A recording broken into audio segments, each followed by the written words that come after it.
Georgians are starting to hit the polls this morning. You see, for the first day of early voting for the state's pivotal Senate runoffs, President-elect Joe Biden will headline a rally there tomorrow to boost support for Democrats Raphael Warnock and Jon Ossoff.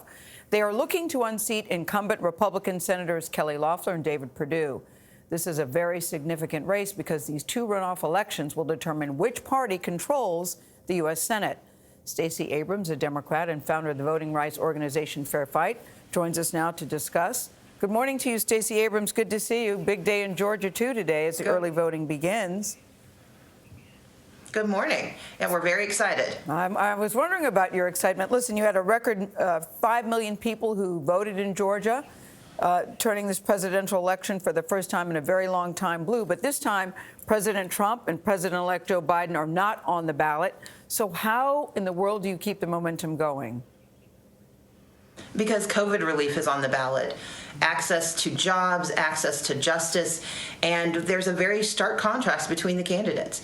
We have Kelly Loeffler and David Perdue, who profited off of the pandemic, who refused to stand up to Mitch McConnell and demand action on COVID relief as we head into a moment where Georgians face 160,000 evictions. We've had 4.1 million job loss claims. 1 in 4 businesses, small businesses, have shut down during this pandemic, and David and Kelly have done nothing. In fact, they have done nothing but cater to Mitch McConnell and Donald Trump instead of fighting for Georgia. But Raphael Warnock and Jon Ossoff will go to D.C. They will deliver on the promise of COVID relief for Georgians. They will make certain that, in particular, communities of color that are facing a disproportionate effect of not only the loss of lives, but the loss of livelihoods, that they will have access to the relief that so many people are desperate to have. But what's even more important to me is that the President of the United States, the incoming president, will have a balanced Senate that he can work with to get things done instead of an avowed obstructionist like Mitch McConnell, who has made it his pledge that nothing gets done while Joe Biden is in office. Well, you make a good case for your two candidates, Stacey, but everybody says the turnout is always low when we have these kind of elections, and that it's just an uphill battle to climb, even with the candidates that you speak so highly of. You know, Perdue and Loeffler still have a lot of support out there. Of course they do. This is a state that is almost evenly divided. The presidential election was decided by fewer than 12,000 votes.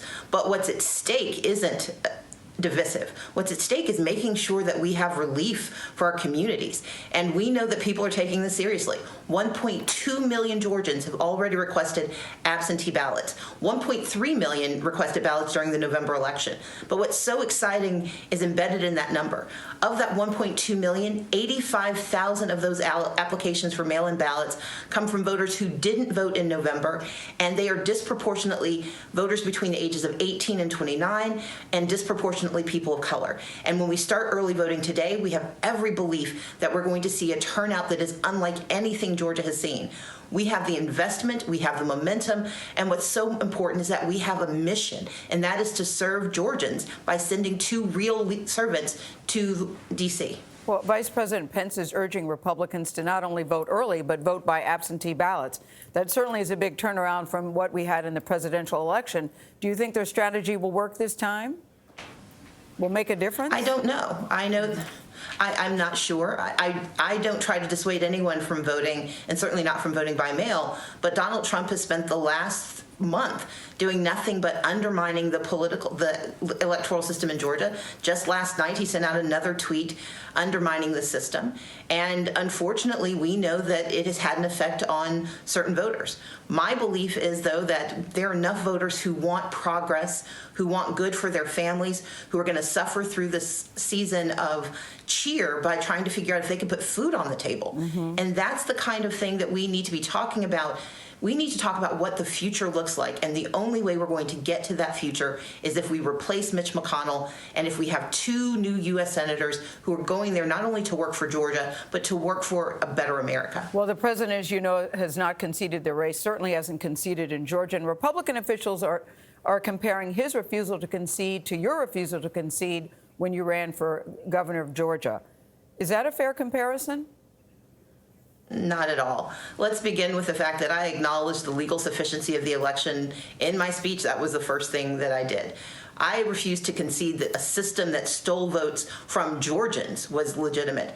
And the problem was, I was right. We had 4 cases. Every single one of those cases was decided in favor of Georgia voters. I never contested the election to make myself the governor. I contested the election to make certain that every vote was counted and every voter was heard, as opposed to making up wholesale lies and pushing for a notion of widespread fraud that has been dismissed by 58 different courts. All right, Stacey, I know that right now you're concentrating on this Senate race, but listen, that's over in January. So what are your plans after that? Will we see Stacey Abrams on the ballot for governor again in the next election? My focus is getting people to go to peachvote.com to make a plan to vote on January 5th. And I'm looking at the future, Stacey Abrams. What does the future hold for Stacey Abrams? I know what you're doing now. The future holds making certain that we send John Ossoff and Raphael Warnock to D.C. to make sure we get good done. That's what I'm thinking about. That's what I'm focused on, and that's going to be my mission. All right, Stacey Abrams, I know we will talk again. Thank you so much for your time. I know you got a lot of work to do today. Thanks, Gayle. Thank you.